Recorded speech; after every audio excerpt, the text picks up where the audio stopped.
Hello and welcome to UGCE Pathshala. I am Dr. Swikar Lama, Assistant Professor in Criminology and Police Studies at Sardar Patel University of Police Security and Criminal Justice, Jodhpur. I am going to present the module on relevant legislations related to organized crime. The learning outcomes of this module are to make the learners understand the concept of organized crime and to make the learners understand various legislations related to organized crime. The global nature of organized crime, terrorism, corruption and economic crime requires multilateral approach and solidarity within the international community. These forms of serious crime, in particularly terrorism, continue to spread throughout the world in more sophisticated and dangerous forms. A nation considers terrorist attacks and their barbaric methods as a threat against the values of freedom, democracy, justice, and the rule of law and human rights, particularly the right to life, and that is why we support all actions regarding the fight against terrorism, initiated at various international fora. Crime as a phenomena that does not distinguish national frontiers poses great challenges which require joint efforts of all states and relevant institutions. The unique position of the United Nations, being an international organization of a global character, offers a great opportunity to tackle the problems of organized crime, terrorism, corruption and various forms of economic crime at a transnational level. The condition of a successful strategy of the fight against terrorism and organized crime is to exceed the framework of the national frontiers towards not only international but transnational cooperation, since terrorism and organized crime has a transnational nature.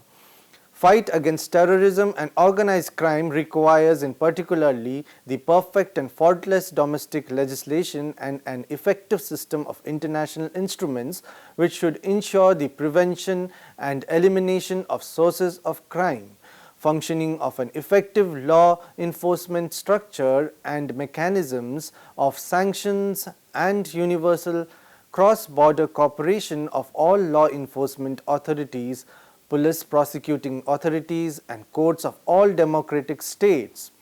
At the same time, it is important to take into account the principle that the fight against organized crime, including terrorism, must be compatible with fundamental freedoms and human rights that form the basic values of our civilization. We must not forget that it is these values against which terrorist attacks are aimed at. Now I will discuss about organized crime in India. After independence, organized crime in India expanded into a wider range of activities and extended over large geographical areas. The single event which brought about the greatest change in organized crime was the idea of prohibition, forbidding by law the state and distribution of alcoholic beverages. Organized crime was able to provide illegal liquor demanded by a large number of people. So many groups or gangs came to be engaged in manufacturing illicit liquor that they started fighting with one another. Inter-rivalries amongst them led to widespread use of violence. Quite a few of these gangs, the strongest, finally dominated the scene.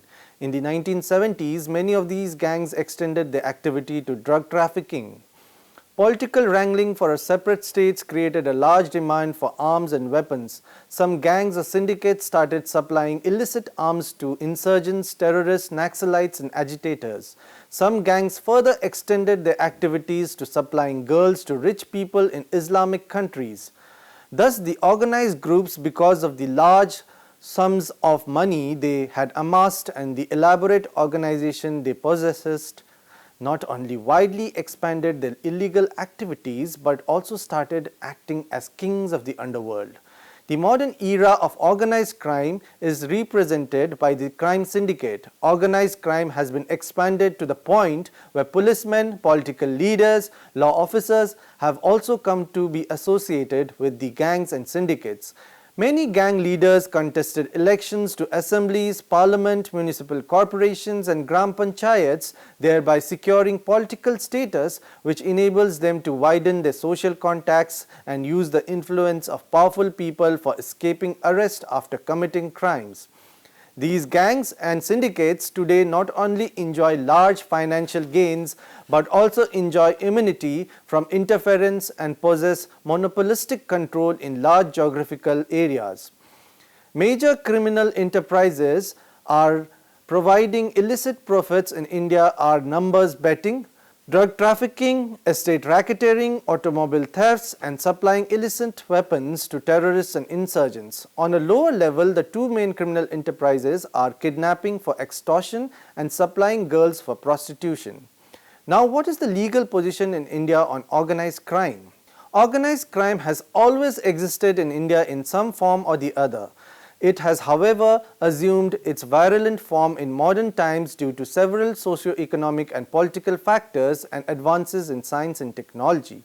Even though rural India is not immune from it, it is essentially an urban phenomenon.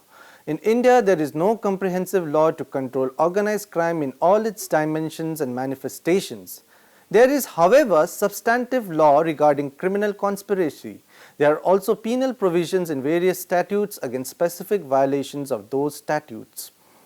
Criminal conspiracy. Section 120A of the Indian Penal Code defines criminal conspiracy as when two or more persons agree to do or cause to be done an illegal act or an act which is not illegal by illegal means. Such an agreement is designated as criminal conspiracy, provided that no agreement except an agreement to commit an offence shall amount to criminal conspiracy unless some act besides the agreement is done by one or more parties to such agreement in pursuance thereof. It is immaterial whether the illegal act is the ultimate object of such agreement or is merely incidental to that object. Section 120B of the Indian Penal Code provides for punishment for criminal conspiracy. The punishment for the conspirators is the same for the principal offender. It may, however, be emphasized that the criminal conspiracy by itself is a substantive offence. The conspiracy need and fructify, and the mere proof of the existence of the criminal conspiracy is adequate to have the criminal punished for such criminal conspiracy. Dacoity and related offences is one of the oldest forms of crimes in India and is committed purely for the purpose of looting or extortion. Section 391 of the Penal Code defines dacoity as when 5 or more persons conjointly commit or attempt to commit a robbery, or where the whole number of persons conjointly committing or attempted to commit a robbery and persons present and aiding such commission or attempt amount to 5 or more, every person so committing, attempting or aiding is said to commit dacoity. In other words, if 5 or more persons commit the offence of robbery, they commit dacoity. Dacoity is punishable with imprisonment for life or rigorous imprisonment up to 10 years and 5 months. Section 395 of Indian Penal Code. The code also criminalizes preparation to commit dacoity, Section 399, and assembly for the purpose of committing dacoity, which is Section 402. Importantly, Section 400 of the code criminalizes the act of belonging to a gang of persons associated for the purpose of habitually committing dacoities. The punishment is quite severe and may even extend to life imprisonment. Similarly, Section 401 criminalizes the act of belonging to a gang of thieves. It would thus appear that adequate legislative tools are available to the law enforcement agencies to deal with gangs of dacoits and thieves. But the proof of existence of a gang in court requires painstaking investigation.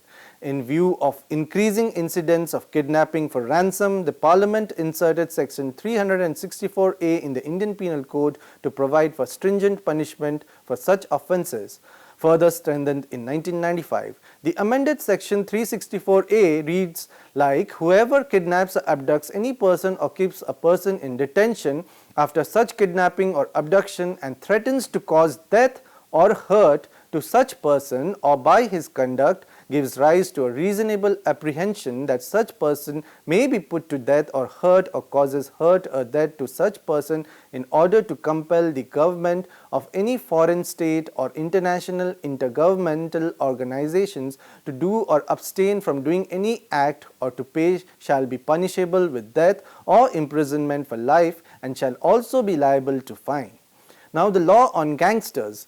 There is no central legislation to suppress gang activity having countrywide applicability. The state of Uttar Pradesh, most populous and politically most powerful, enacted Uttar Pradesh Gangsters and Anti-Social Activities Prevention Act 1986, which is applicable in that state only. The gang has been defined as a group of persons who singly or collectively indulge in anti-national activities by violence or threat of violence for gaining undue political, economic or physical advantages, and includes offences against the body, bootlegging, forcible possession of immovable property, creating communal disturbances, obstructing public servants in the discharge of the duties, kidnapping for ransom, diverting an aircraft or public transport vehicle from the scheduled path. A gangster is punishable with a minimum imprisonment of 2 years, extendable up to 10 years. Section 3 of the Act. The rules of evidence have been modified and certain statutory presumptions can be raised against the gangsters by the trial court. Provisions have also been made for the protection of witnesses. The trial may be held in camera on the request of public prosecutor. The name and address of a witness can be omitted in the court records if the court so desires. The property of the gangster can be attached by the district magistrate if satisfied that it was acquired through criminal activity. This act has a wide canvas and purports to cover large areas of organized criminal activity. It is, however, different from laws enacted in foreign countries in that, apart from criminalizing money-making activities of the criminal gangs, it also criminalizes infringement of election laws causing obstruction or disturbance in the pursuit of lawful trade, business or profession, and incitement to violence and disturbance of communal harmony. It appears to be more comprehensive than the Racketeer Influenced and Corrupt Organization Act (RICO). There is no form data available to assess its effectiveness. It appears that due to inadequate investigations and inordinately delayed trials by the courts, this legislation has not been able to make any dent on the criminal landscape of the state. Now the Maharashtra Control of Organised Crime Act (MACOCA) 1999. Maharashtra Control of Organised Crime Act (MACOCA) 99 is a law enacted by Maharashtra in 1999 to combat organized crime and terrorism.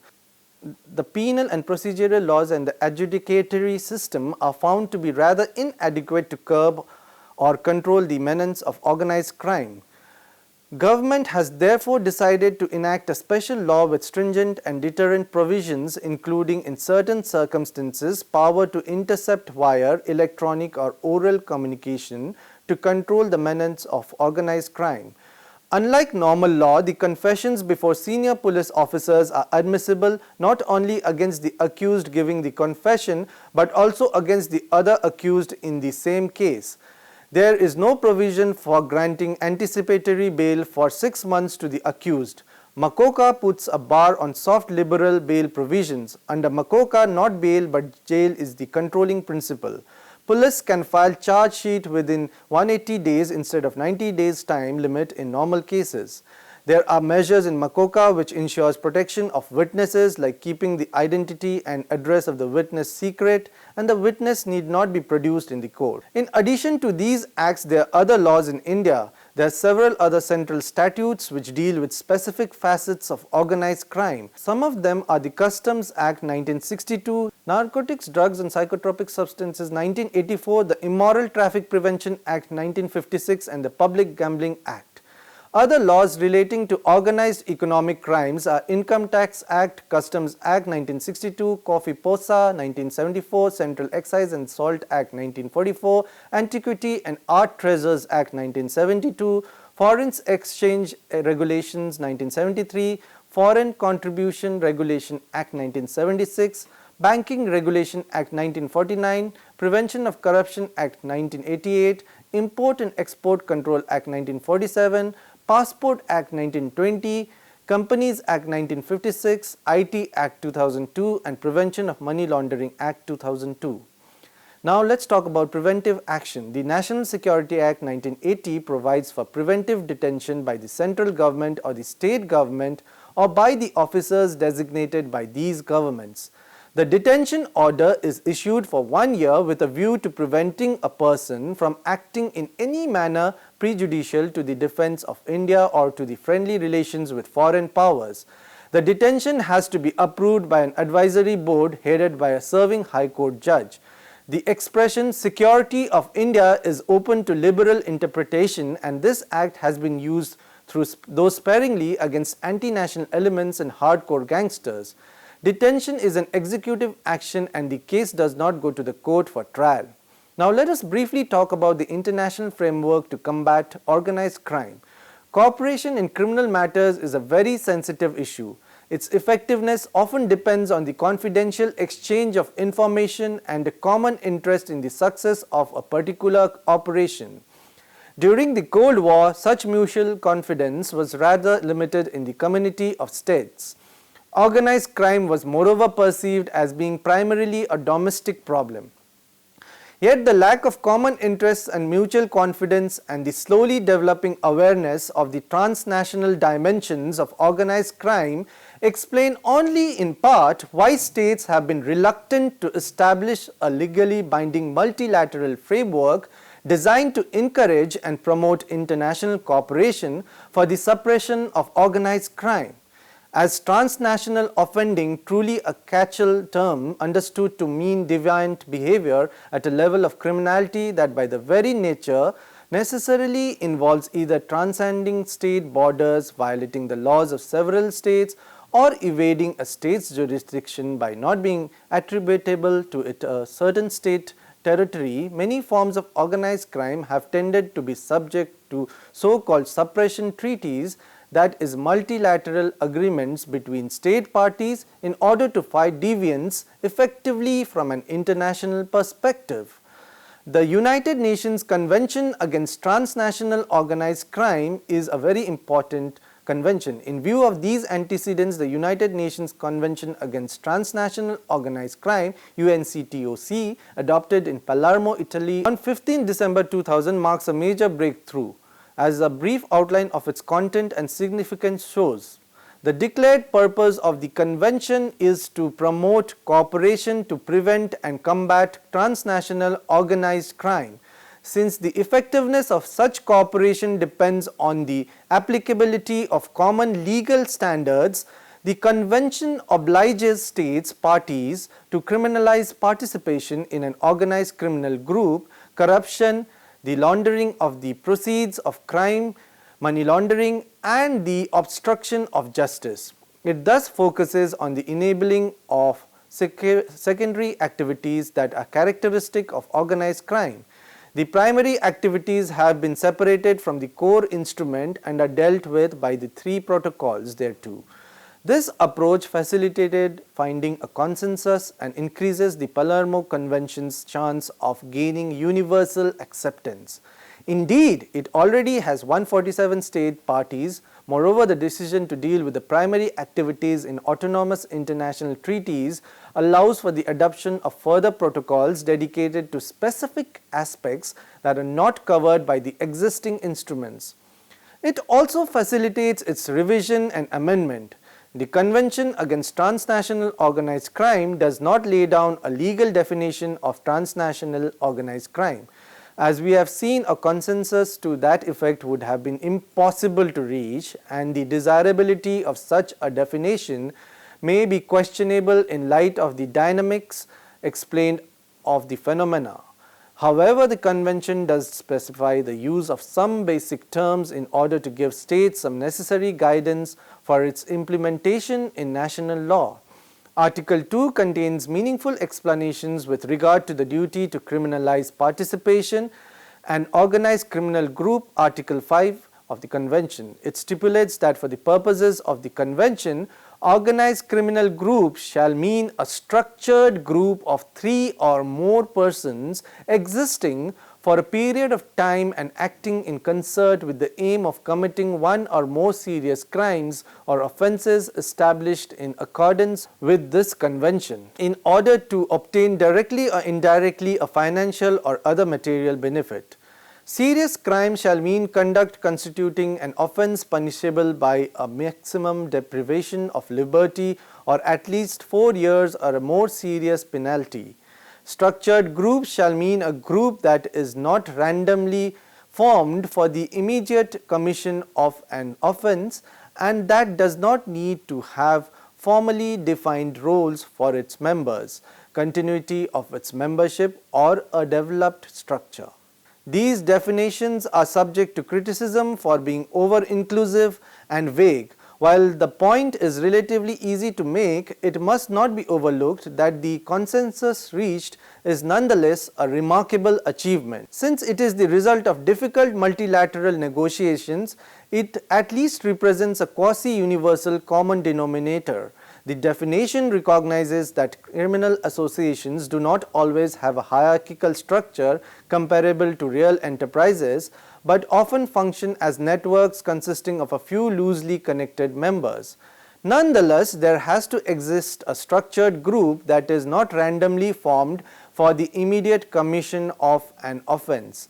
This means that more spontaneous forms of collective criminality are excluded from it.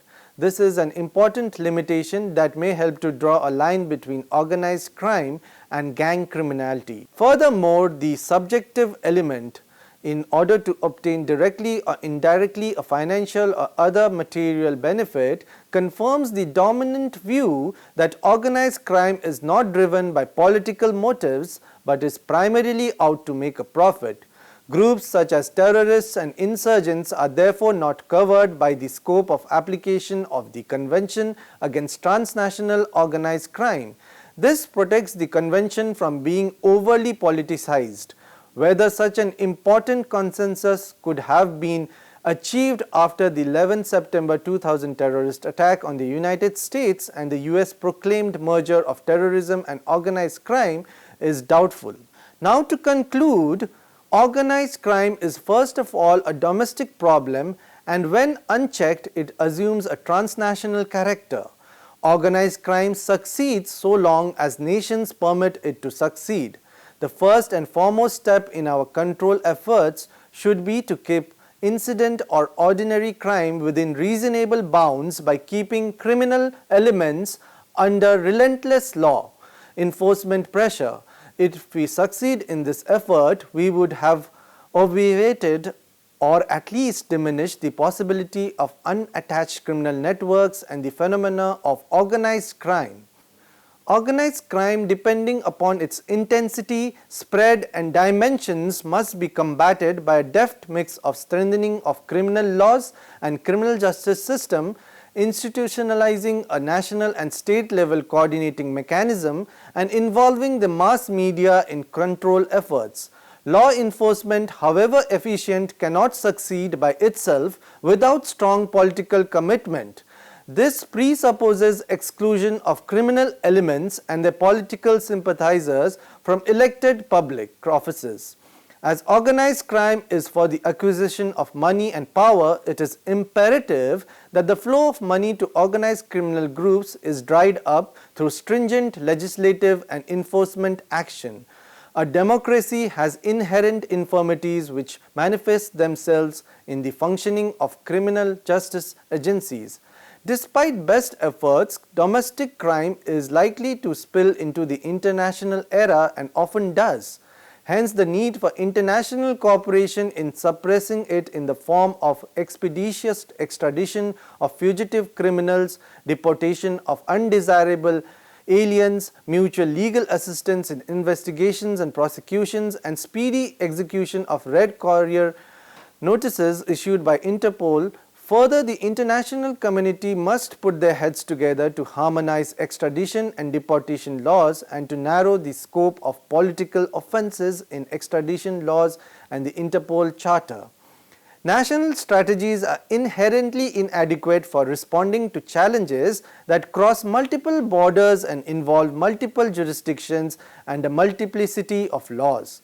The rapid growth in transnational organized crime and the complexity of the investigations requires a global response. At present, the measures adopted to counter organized crime are not only predominantly national, but these measures differ from one country to another. It is absolutely imperative to increase cooperation between the world's law enforcement agencies and to continue to develop the tools which will help them effectively counter transnational organized crime. In India, the Extradition Act 1962 deals with extradition of fugitive criminals. Extradition can be made if the offence is an extraditable offence, that is, an offence provided for in the extradition treaty with a state which is a treaty state, and for other countries an offence which is specified under the second schedule of the Act. Under the schedule, there are 18 types of offences. India has extradition treaties with Nepal, Belgium, Canada, Netherlands, the United Kingdom, the United States of America, Switzerland, Bhutan and Hong Kong, and extradition arrangements with Sweden, Tanzania, Australia, Singapore, Sri Lanka, Papua New Guinea, Fiji and Thailand. Extradition treaties with Russia, Germany, UAE, Bulgaria, Thailand, France, Ukraine, Romania, Oman, Spain, Kazakhstan, Greece, Egypt, Malaysia and Mauritius are under finalization. Section 166 of the Criminal Procedure Code deals with reciprocal arrangements regarding processes. A court in India can send summons or warrants in duplicate to a court in a foreign country for service or execution, and the said foreign court will cause the service or execution. Section 166A